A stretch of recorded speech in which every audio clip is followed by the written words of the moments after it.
अस्सलामुअलैकुम नाजरीन, मैं हूं उस्मान खान और आप देख रहे हैं द वॉइस ऑफ एशिया। उम्मीद करता हूं कि आप सभी दोस्त बखैर व आफियत होंगे। अल्लाह ताला आपको अपनी हिफ्ज़ व अमान में रखे। नाजरीन, अमेरिका के बाद दुनिया की सबसे ताकतवर मईशत, दुनिया की दूसरी बड़ी मईशत चीन है। ये आप सभी जानते हैं। 24,000 अरब डॉलर के लगभग अमरीकी मईशत है, जबकि तकरीबन 19,000 अरब डॉलर के करीब चीनी मईशत है और बाकी दुनिया 8,000 से नीचे है, यानी 8,000 अरब डॉलर पे फ़कत जापान ही है, बाकी दुनिया 5,000 से भी नीचे है। यहाँ पे अब नाजरीन जो हैवी वेट कंपटीटर हैं वो अमेरिका और चीन हैं, और इसी माशी ताकतों का जो एक G20 का इजलास है उसकी मेज़बानी का मौका अब इंडोनेशिया के बाद भारत को मिला है और ज़ोरों शोर से उसकी तैयारियां भी उरूज पर हैं। लेकिन इस पर बहुत से सवाल और बहुत सी पेचीदगियां जो हैं वो जन्म ले रही हैं। चीन के इसमें अदम शिरकत के हवाले से, चीन के इसमें शामिल ना होने के हवाले से द गार्डियन अखबार हो या दीगर जो मीडिया हाउसेज हैं वो अपने अपने हिसाब से अपने अंदाजे और तबसरे कर रहे हैं। इस पर हम अपना ज़ाती तबसरा, ज़ाती राय भी रखेंगे और इन आलमी मीडिया हाउसेज के हवाले से जो वो चीन के इस कदम को किस तरह पोर्ट्रेट कर रहे हैं, किस तरह वो इसकी तशरीह है उसे बयान कर रहे हैं, वो भी आपके सामने रखेंगे। नाजरीन, आप जानते हैं कि यूक्रेन में जंगबंदी के हवाले से डेनमार्क के अंदर जब एक इज्तिमा हुआ बहुत से मुल्कों का, उसमें चीन को बतौर ख़ास शामिल होना था, लेकिन चीन उसमें भी शामिल नहीं हुआ। और ऐसा क्यों हुआ? उसकी वजह ये थी कि चूँकि रूस ये समझता था कि डेनमार्क बज़ाते खुद फरीक है, यानी डेनमार्क कई बार ये शिकायतें करते हुए देखा गया है कि रूसी लड़ाका तैयारों ने उसकी फ़िज़ाई हुदूद की खिलाफ वर्जी की। कभी यही शिकायत स्वीडन भी कर रहा था। अब यहाँ पे अगर आप फरीक हैं और नेटो इत्तेहाद के मेंबर मुल्क हैं और आप असलहा भी भेज रहे हैं यूक्रेन को, तो फिर ऐसी सूरत में आपका जंगबंदी या सुलहनामे से कोई ताल्लुक़ ही नहीं बनता, और रूस के कहने पर चीन उसमें शामिल नहीं हुआ। लेकिन जब सऊदी अरब में इस किस्म का इजलास हुआ यूक्रेन में जंगबंदी के हवाले से, तो उसमें रूस और चीन दोनों ने शिरकत की। अब यहाँ पे भारत में अदम शिरकत जो है ये बिल्कुल तवक्को से हटकर एक इक़दाम मालूम हो रहा है, क्योंकि ऐसा उन हालात में किया जाता है जब या तो आप उस मुल्क के साथ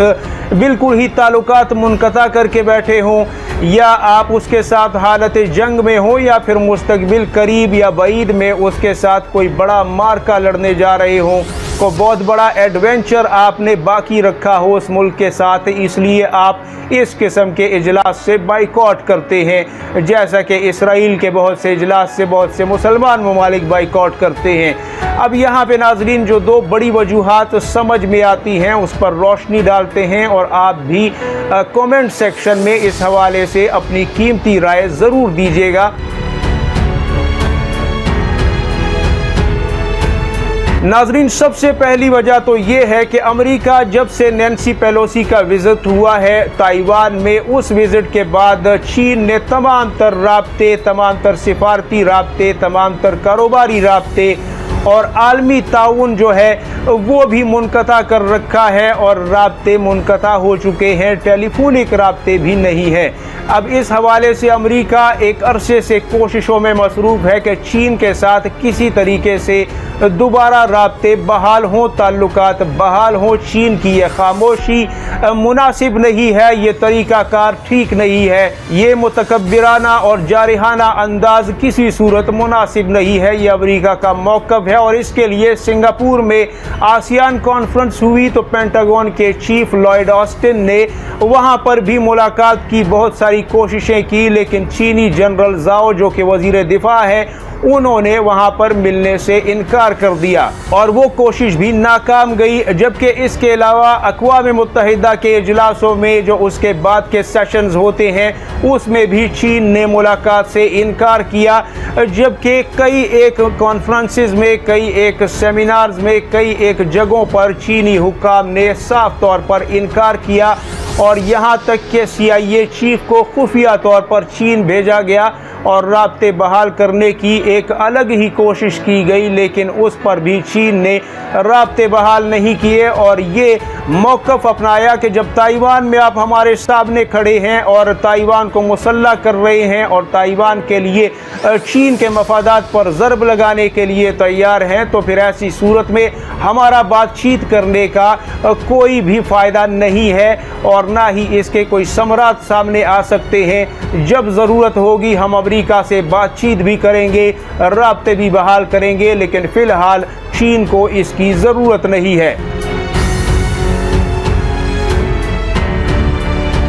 लिहाजा नाजरीन, अब इन सब मुलाकातों से सबसे बड़ी मुलाकात इस G20 के इजलास में मुतवक्के थी। तैयारियां हो रही थी कि चीनी सदर की जो बाइडन से मुलाकात करवाई जाए, हर सूरत और हर कीमत में करवाई जाए, लेकिन यहाँ पे भी चीन ने अपनी शिरकत से इनकार कर दिया और ये कोशिशें भी दम तोड़ गई। हालांकि इस पर जो बाइडन जो अमरीकी सदर हैं उन्होंने भी चीनी सदर को मुखातिब करते हुए ये पैगाम दिया है कि अगर चीनी सदर इस इजलास में शामिल होते हैं तो ये बात निहायत खुशाइन होगी और मुझे पूरी उम्मीद है कि वो अपने फैसले पर गौर ज़रूर करेंगे। एक तो ये वजह थी जो मैंने आपकी खिदमत में बयान की। नाज़रीन, दूसरी बड़ी वजह जो है वो भारत के साथ है। आप जानते हैं कि भारत की सबसे लंबी सरहद जो है वो चीन के साथ लगती है और इस सरहद पर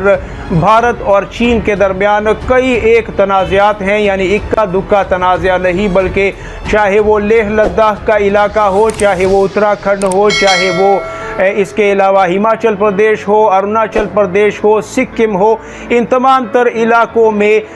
भारत का ये मौक़िफ़ है कि चीन ने उसके इलाकों पर नाजायज़ कब्ज़ा कर रखा है और अब उन पर आबादकारियाँ कर रहा है, जबकि चीन का मौक़िफ़ ये है कि ये तमाम तर इलाके जो उसने कब्ज़ा किए हैं ये दरअसल उसी के थे और इन्हें कब्ज़ा नहीं बल्कि इन्हें हमने हासिल किया है। और बहुत से इलाके नाजरीन ऐसे हैं जिस पर चीन अभी भी अपना दावा करता है। मिसाल के तौर पर हिमाचल प्रदेश, अरुणाचल प्रदेश के सूबों में चीन जो है वो ये दावा करता है कि ये सूबे उसी के हैं और इनको आप वीज़ा भी ना दें और इन्हें एक सादा कागज़ पर एंट्री दिया करें इनके लोगों को चीन में दाखिले के लिए, और ये हमारे ही लोग हैं, आज नहीं तो कल इन्हें चीन में शामिल होना है। और इसी तरह कई एक इलाकों पर चीन अपना दावा करता है, यानी 5 से 6 रियासतें या सूबे ऐसे हैं कि जिनके मुतल्लिक चीन का ये मौक़िफ़ है कि ये हमारे इलाके हैं जो कि हमें वापस लौटाना होंगे। और इस अमल को, इस मौक़िफ़ को जो चीन का है उसे भारत एक खुली नाइंसाफ़ी करार देता है और उसे नाजायज़ करार देते हुए आलमी सतह पर मुख्तलिफ फोरम्स पर एहतजाज भी करता है कि चीन ये ज़्यादती कर रहा है।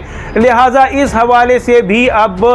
भारत के अंदर चीन का शामिल होना समझ में नहीं आता। तीसरा बड़ा फैक्टर पाकिस्तान भी है। पाकिस्तान और चीन दोनों ने ही भारत के अंदर G20 के इस इजलास पर मुख्तलिफ किस्म की आरा, मुख्तलिफ किस्म के जो बयानात हैं वो जारी किए, जिस पर भारत ने भी नाराज़गी का इजहार किया और चीन को इस G20 के इजलास में शामिल करने के लिए भारत ने काफ़ी तगोदो की, लेकिन चीन इसमें शामिल नहीं हो रहा। दूसरी तरफ पाकिस्तान के साथ भी भारत के ताल्लुकात एक तरह से मुनक़ता है, चाहे वो खेल की सतह पर हों और चाहे वो किसी भी किस्म के मुज़ाकरात के हवाले से हों। और याद रखिएगा नाजरीन, 1962 में जब चीन और भारत की जंग हुई थी तो उससे पहले भी कुछ इस किस्म के हालात भारत के साथ चीन के बने थे, जिसमें दोनों मुल्कों ने